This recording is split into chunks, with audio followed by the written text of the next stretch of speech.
Hello guys, ಎಲ್ಲರೂ ಹೇಗಿದ್ದೀರಾ? ಎಲ್ಲರೂ ಚೆನ್ನಾಗಿದ್ದೀರಾ ಅಂತ ಅನ್ಕೊತೀನಿ. And welcome back to the god of fitness. ಇವತ್ತು ಡೇ 6 ಆಫ್ 90 ಚಾಲೆಂಜ್ ಆಗಿದೆ. ನಾವು ನಮ್ಮ ವರ್ಕೌಟ್ ಇವತ್ತು ಕಾರ್ಡಿಯೋ ಒಂದಿಗೆ ಶುರು ಮಾಡ್ತೀರಿ. ಅಂತಂತೂ ಇವತ್ತು ಬೆಳಗ್ಗೆ 8:30 9 ಗಂಟೆಗೆಲ್ಲ ನಾವು ಜಿಮ್ಗೆ ಹೋಗಿದ್ರಿ. ಕಾರ್ಡಿಯೋ ಮಾಡಿದ್ಮೇಲೆ ನಾವು ನಮ್ಮ ಫಸ್ಟ್ ವರ್ಕೌಟ್ ಸ್ಕ್ವಾಟ್ಸ್ನ ಶುರು ಮಾಡ್ತೀವಿ. ನಾನಂತೂ ಇಷ್ಟು ದಿನ ಒಬ್ಬನೇ ವರ್ಕೌಟ್ ಮಾಡ್ತಾಯಿದ್ದೆ. ನನಗಂತೂ ವರ್ಕೌಟ್ ಮಾಡೋಕ್ಕೆ ಸ್ವಲ್ಪ ಕೂಡ ಮೂಡೇ ಬರ್ತಿರ್ಲಿಲ್ಲ.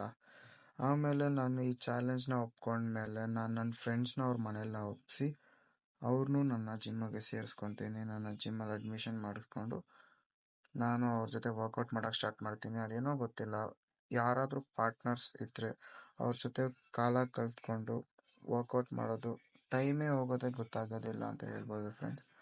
ನಾನು ನಿಜವಾಗ್ಲೂ ಎಷ್ಟು ಸಿನ್ಸಿಯರಾಗಿ ವರ್ಕೌಟ್ ಮಾಡ್ತಾಯಿದ್ದೀನಿ ಅಂದರೆ 3 ಜನನೂ ಆಲ್ಟರ್ನೇಟಿವ್ ಆಗಿ ಒಂದೊಂದು ಸೆಟ್ನು ಮಾತಾಡಿಕೊಂಡು ಆಯಾಗಿ 2 ನಿಮಿಷ ಬ್ರೇಕ್ ತೊಗೊಂಡು ನಮ್ಮ ವರ್ಕೌಟ್ಸ್ನ ನಾವು ಮಾಡ್ತಾಯಿದ್ದೀವಿ. ನಾವು ಫನ್ ಮಾಡಿಕೊಂಡು ಮಾತಾಡಿಕೊಂಡು ನಕ್ಕೊಂಡು ವರ್ಕೌಟ್ ಮಾಡಿಕೊಂಡು ಒಬ್ಬೊಬ್ರು ನಮ್ಮ ವರ್ಕೌಟ್ಸ್ನ ಹೇಳ್ಕೊಂಡು ಯಾರಿಗೆ ಆ ವರ್ಕೌಟ್ ಬರಲ್ಲ ಆ ವರ್ಕೌಟ್ನ ಅವ್ರಿಗೆ ಹೇಳ್ಕೊಂಡು ನೀಟಾಗಿ ಹೇಳ್ಕೊಟ್ಟು ನಾವು ವರ್ಕೌಟ್ಸ್ನ ಮಾಡ್ತಾಯಿದ್ದೀರಿ. ಆ್ಯಂಡ್ ಇದನ್ನು ನಾವಾಗೆ ಮಾಡೋದಕ್ಕೆ ಚೆನ್ನಾಗಿರಲ್ಲ ಅಂತ ಹೇಳ್ಬಿಟ್ಟು ನಾವು ಇದನ್ನು ಪಬ್ಲಿಕ್ ಮಾಡೋಕ್ಕೆ ಟ್ರೈ ಮಾಡ್ತಿರ್ತೀವಿ.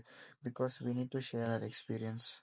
ಸೊ ನಾನು ಈ ವ್ಲಾಗ್ಸ್ನ ಮಾಡೋಕ್ಕೆ ಶುರು ಮಾಡಿದ್ದೀನಿ just on the day of the challenge. So ನನ್ನ ಆಸೆ ಒಂದೇ, ಎಲ್ಲರೂ ನನ್ನ ವೀಡಿಯೋಸ್ನ ನೋಡಿ ನಾನು ಮಾಡೋ ವರ್ಕೌಟ್ನ ನೋಡಿ ಅವರು ಇನ್ಸ್ಪೈರ್ ಆಗಿ ಅವರು ನನ್ನ ಥರ ಬಾಡಿ ಟ್ರಾನ್ಸ್ಫಾರ್ಮೇಷನ್ ಮಾಡ್ಕೋಬೇಕು ಅಂತ ಒಂದೇ ಒಂದು ಆಸೆ ಇದೆ. ಅದನ್ನು ಎಷ್ಟು ಜನ ಫಾಲೋ ಮಾಡ್ತಿರೋ ಬಿಡ್ತಿರೋ ಗೊತ್ತಿಲ್ಲ. 100ರಲ್ಲಿ ಒಬ್ಬರಾದರೂ ಫಾಲೋ ಮಾಡಿದ್ರೆ ನನಗೆ ಸಾಕು ಅಂತ ಹೇಳ್ತಾ ನಾನು ನಮ್ಮ ವರ್ಕೌಟ್ ಕಡೆ ಬರ್ತೀರಿ. ಸ್ಕ್ವಾಟ್ಸ್ನ ಮುಗಿಸಿ ನಾವು ನೆಕ್ಸ್ಟ್ ವರ್ಕೌಟ್ನ ಶುರು ಮಾಡ್ತೀರಿ. 3 ಜನನೂ ಕೂಡ.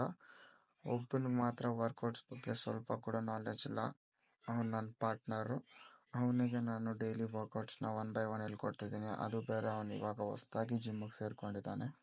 ಅವನಿಗೆ ವರ್ಕೌಟ್ ಹೇಳ್ಕೊಟ್ಟು ನಾನು ನನ್ನ ವರ್ಕೌಟ್ಸ್ನ ಅಚ್ಚುಕಟ್ಟಾಗಿ ಮುಗಿಸ್ಕೊತಾ ಇದ್ದೀನಿ. ಅವ್ನಿಗೆ ಹೇಳ್ಕೊಡ್ತಾ ನಾನು ಒಂದು ಸೆಟ್ಟು ಬಿಡಿದ್ರೆ ಎಲ್ಲ ಎಕ್ಸಸೈಸಸ್ನ ಮಾಡ್ಕೊಂಡು ಬರ್ತಾಯಿದ್ದೀನಿ. ಹೀಗೆ ಥರ ನಿಮ್ಮ ಸಪೋರ್ಟ್ ನನ್ನ ಮೇಲಿದ್ದರೆ ನಾನು ಇನ್ನೂ ಸ್ವಲ್ಪ ಎತ್ತರಕ್ಕೆ ಬೆಳಿತೀನಿ ಅಂತ ಹೇಳ್ಬೋದು. ಬಾಡಿ ಮೇಂಟೈನ್ ಮಾಡೋಕ್ಕೆ ಎಲ್ಲರೂ ಜಿಮ್ಮಿಗೆ ಸೇರಬೇಕು ಅಂತ ಏನು ರೂಲ್ಸ್ ಇಲ್ಲ ಗೈಸ್. ಹಾಗೆ ಡಯಟ್ ಮೇಂಟೈನ್ ಮಾಡಿಕೊಂಡು ಫುಡ್ ಮೇಲೆ ಕಂಟ್ರೋಲ್ ಇಟ್ಕೊಂಡು ಕೊಲೆಸ್ಟ್ರಾಲ್ ಫುಡ್ಸ್ ಜಾಸ್ತಿ ತೊಗೋದಿರ, ಫ್ಯಾಟ್ ಬರ್ನ್ ಮಾಡಿಕೊಂಡು ಬಾಡಿನ ಹೆಲ್ತ್ ಆ್ಯಂಡ್ ಫಿಟ್ಟಾಗಿ ಇಟ್ಕೊಂಡ್ರೆ ಅಷ್ಟೇ ಸಾಕು ಗೈಸ್. ಜಾಸ್ತಿ ವರ್ಕೌಟ್ ಮಾಡೋದು ಬೇಕಾಗಿಲ್ಲ, ತೀರಾ ಕಮ್ಮಿ ವರ್ಕೌಟ್ ಮಾಡೋದು ಬೇಕಾಗಿಲ್ಲ. ಮೀಡಿಯಮ್ ವರ್ಕೌಟ್ ಅಂತೂ ಬಾಡಿಗೆ ತುಂಬ ನೆಸಸರಿ ಇದೆ. ಆ್ಯಂಡ್ ಮೇಯ್ನಾಗಿ ಫುಡ್ನ ಕಂಟ್ರೋಲ್ ಮಾಡಿಕೊಂಡ್ರೆ ನಾವು ಯಾವ ಥರ ಬೇಕಿದ್ರೂ ನಮ್ಮ ಬಾಡಿನ ಆ ಥರ ನಾವು ಮೇಂಟೈನ್ ಮಾಡ್ಬೋದು ಅಂತಲೇ ಹೇಳ್ತೀನಿ. ಜಿಮ್ಗೆ ಹೋದರೆ ಸಪ್ಲಿಮೆಂಟ್ಸ್ ತೊಗೊಂಡು ಬಾಡಿ ಬರೆಸ್ತಾರೆ, ನ್ಯಾಚುರಲ್ ಬಾಡಿ ಬರಲ್ಲ, ಸಪ್ಲಿಮೆಂಟ್ ಬಾಡಿ ಅದು ಅಂತ ಸ್ವಲ್ಪ ಜನ ಹೇಳ್ತಾರೆ. ಬಟ್ ನಾನು ಹೇಳೋದಿಷ್ಟೇ, ಜಿಮ್ಗೆ ಹೋದರೆ ಖಂಡಿತ ಸಪ್ಲಿಮೆಂಟ್ಸ್ ತೊಗೊಳ್ಳೇಬೇಕು ಅಂತ ಏನೂ ರೂಲ್ಸ್ ಇಲ್ಲ ಗೈಸ್. ನ್ಯಾಚುರಲ್ ಡಯಟ್ ಮೇಂಟೈನ್ ಮಾಡಿಕೊಂಡು ನೀವು ನಿಮ್ಮ ಬಾಡಿಗೆ ಬೇಕಾಗಿರೋ ನ್ಯೂಟ್ರಿಯೆಂಟ್ಸ್ನ ಮತ್ತು ಪ್ರೋಟೀನ ತೊಗೊಂಡ್ರೆ ಅಷ್ಟೇ ಸಾಕು ಅಂತ ಹೇಳ್ತೀನಿ. ಈ ವಿಡಿಯೋ ನಿಮ್ಗೆ ಇಷ್ಟ ಆಗಿದ್ರೆ please to like and subscribe to my YouTube channel the god of fitness.